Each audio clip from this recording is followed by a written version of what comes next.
It's well past midnight.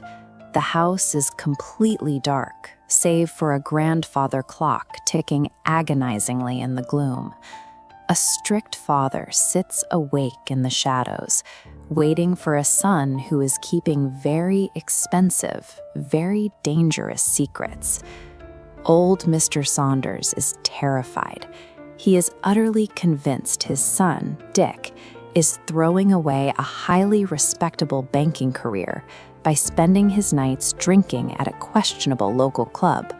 We can see the roots of this domestic drama right here in the source text. These opening lines lay out Mr. Saunders' mounting anger over the boy's late hours, setting up a collision course between a rigid father and an evasive son. But when he confronts his wife, she offers a defense that makes absolutely no sense. She claims that Dick isn't rebelling at all. In fact, his powerful boss, Banker Hammond, actually forced the boy to join this underground club. Looking closely at this passage, the mother reveals a highly specific detail. Hammond doubled Dick's salary with the explicit instruction that the extra money cover the entrance fee. Saunders refuses to buy it. Convinced this is a desperate lie to cover up gambling and drinking, the old man grabs his hat. He resolves to march down to the club himself, drag his son out by the collar, and expose the truth. He steps out into the night, believing he is a righteous father about to save him from certain ruin, completely unaware that the hidden life he's about to uncover will shatter his entire understanding of his boy. Saunders expects to find a seedy, run-down dive bar hidden in a back alley. Instead, he arrives at the True Blue Athletic Club, a massive, imposing, brilliantly lit architectural fortress teeming with wealthy men. This text highlights his sheer bewilderment. The description of the brightly lit exterior and the undeniable air of occasion proves this is an elite environment, far removed from the gutter he imagined. Inside, the disorientation deepens. He navigates a luxurious room filled with intense, combative sporting art. Surrounded by extreme wealth, Saunders feels entirely out of his depth. Then the worst-case scenario happens.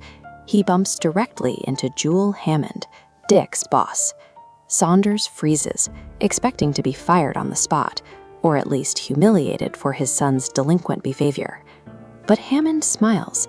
He treats the old man like royalty, eagerly offering him a glass of the club's top-shelf special scotch and speaking to him with genuine reverence.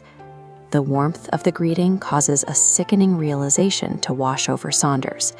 His son isn't failing at his job.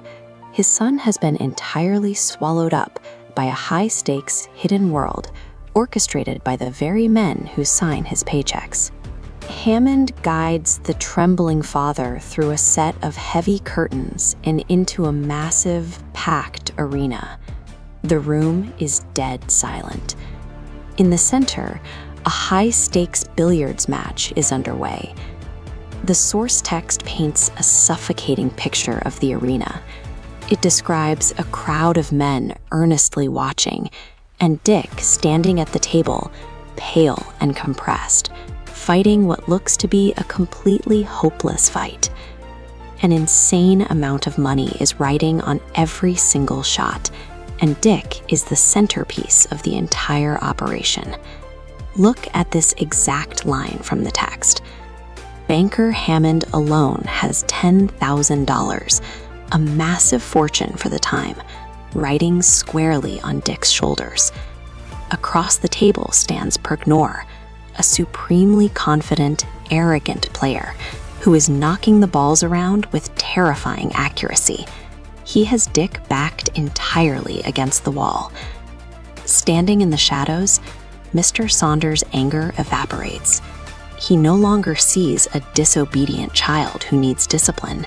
He sees a desperate young man fighting for survival under the crushing, suffocating weight of wealthy men's wagers. The climax of the match approaches. Dick is playing a hyper-cautious, heavily defensive game. The silence in the room is agonizing. Nobody even dares to breathe. Prognor senses the pressure and decides to twist the knife. He attempts to break Dick's concentration using psychological warfare, mocking him loudly before the elite crowd. The tension snaps when Prognor sneers, "I don't call that billiards, it's baby play," and the room erupts. Everyone expects Dick to fold, but reading further, he executes a breathtaking move, deliberately striking the balls, scattering them far and wide. He aims his cue and violently shatters the carefully constructed board, choosing total chaos over a slow defensive death. Dick's calculated, aggressive reset completely shatters Prognor's psychological momentum, turning a reckless-looking move into a tactical fresh start. Dick immediately goes on a flawless, hyper-aggressive run. He steps around the table, taking control of the scattered balls and proving absolute, chilling mastery under fire. The room watches in awe as Prognor realizes he has been completely outplayed. He steps forward to concede the game, and the athletic club explodes into deafening cheers. These closing lines confirm the hard-fought victory. Saunders had won. He took the outstretched hand of his defeated opponent. Old Mr. Saunders watches from the back row. He went into the night intending to rescue a helpless boy lost in the dark.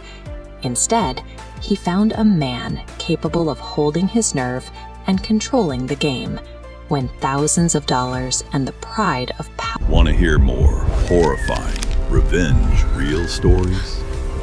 Some stories are too dark to forget. Subscribe to Storybook for more horror and revenge, real stories.